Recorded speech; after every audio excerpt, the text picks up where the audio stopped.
नमस्कार दोस्तों, आप सभी का स्वागत है आपके YouTube चैनल ज्ञान एकेडमी में। आज हम बात करने जा रहे हैं भारतीय दंड संहिता 1850, इंडियन पीनल कोड 1860।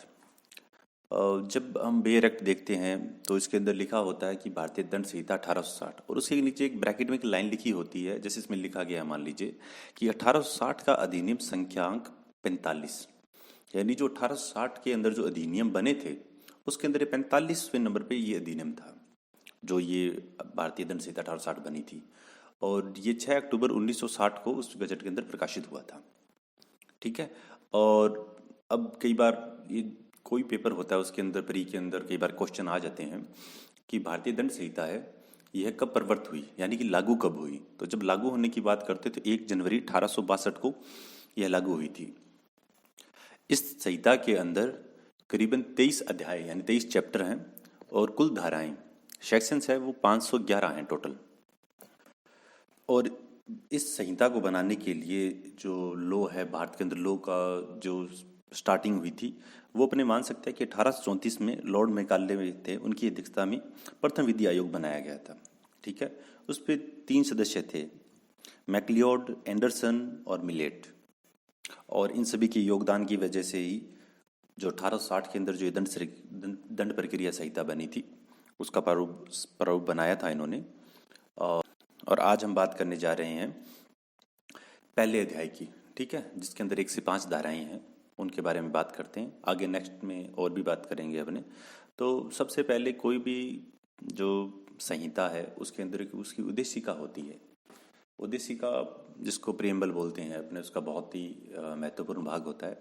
तो इसमें सीधी सा उद्देशिका में ये लिखा गया है कि भारत के लिए एक साधारण दंड संहिता का उपबंध करना समीचीन है, अतः यह निम्नलिखित रूप से अधिनियमित किया जाता है। यानी इसमें क्या है, जो दंड प्रक्रिया है, जो दंड प्रक्रिया संहिता में पढ़ते हैं, ठीक है, वहाँ पे प्रक्रिया का है। और जो मूल विधि के रूप में उन्हें बात करते हैं कि अगर कोई अपराध कर दिया उसके लिए क्या दंड मिलेगा, वो इसमें आईपीसी में लिखा गया है।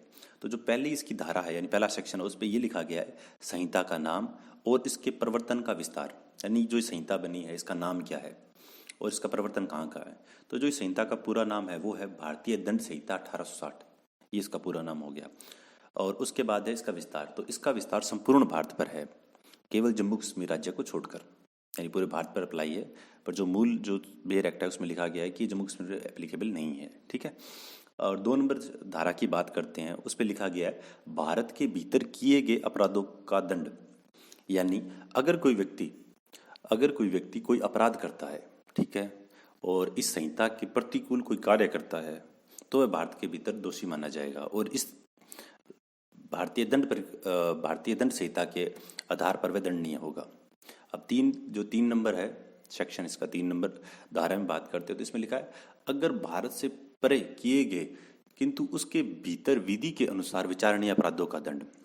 यानी इसमें वो क्या कहना चाहते हैं, इसमें ये कह रहे हैं कि अगर कोई व्यक्ति कोई भारतीय विधि के अनुसार विचारण का पात्र हो, चाहे वो भारत से बाहर भी किसी कार्य को कर रहा है या किया है, तो यह माना जाएगा कि वह कार्य भारत के भीतर किया गया है। यानी सीधा सा हिसाब इसका ये है, ये कहना चाहते हैं कि भारत से बाहर कोई कार्य किया जा रहा है, परंतु अगर उसका उच्चारण अगर भारत में हो सकेगा तो ये माना जाएगा कि वो कार्य भारत के भीतर हुआ है और उसको दंड इस पर के आईपीसी के अकॉर्डिंग ही उसको दंड दिया जाएगा। और जो 4 नंबर धारा की बात करते हैं उस पर लिखा गया है कि राज्य क्षेत्रीय अपराधों पर संहिता का विस्तार। यानी भारत से बाहर किसी स्थान पर भारत के किसी नागरिक द्वारा कोई कार्य किया जाता है या भारत के किसी रजिस्टर्ड पोस्ट के द्वारा या विमान पर, चाहे कहीं भी किसी भी व्यक्ति के द्वारा किया जाता है, तो वहाँ पर यह दंड संहिता लागू रहेगी। और एक साधारण भाषा में अपन कह सकते हैं कि जहाँ भी भारत का व्यक्ति जाके कोई अपराध करेगा वहाँ पर आईपीसी लागू होगी। यानी कोई कार्य करना भारत के अंदर अपराध है, ठीक है, और वो किसी दूसरे देश के अंदर अपराध नहीं है, तो वो सोच रहा है कि उस देश में तो अपराध नहीं है, मैं वो कार्य कर देता हूँ, ठीक है, या कोई हत्या कर देता है, कुछ भी कर देता है, मतलब एनीथिंग जहाँ जो उस देश में अपराध नहीं है। जैसे कई देशों में लिविंग में रहना अपराध नहीं है, या फिर कोई भी कार्य जो वहाँ पर अपराध नहीं है पर भारत में अपराध है, तो जैसे ही वो भारत में आएगा तो ये माना जाएगा कि उसने वो अपराध किया है और उस पर भारत के कानून के तहत उस पर कार्रवाई होगी उस व्यक्ति पे। इस बात को इन्होंने इलिस्ट्रेशन के द्वारा, दृष्टांत के द्वारा भी बेर एक्ट में बताया है कि भारत का कोई नागरिक जो कि युगांडा में हत्या करता है, वह भारत के किसी स्थान में जहां वह पाया जाए हत्या के लिए विचारित और दोष सिद्ध किया जा सकता है। यानी कि उसने युगांडा में हत्या कर दी पर वो भारत में आ गया तो ये माना जाएगा कि उसने हत्या भारत में की है और उसको दंड, हत्या का दंड ही मिलेगा और उस पर विचारण स्टार्ट किया जा सकता है। अब धारा 5 पढ़ते हैं। धारा 5 में कहा गया है, कुछ विधियों पर इस अधिनियम द्वारा प्रभाव न डाला जाना।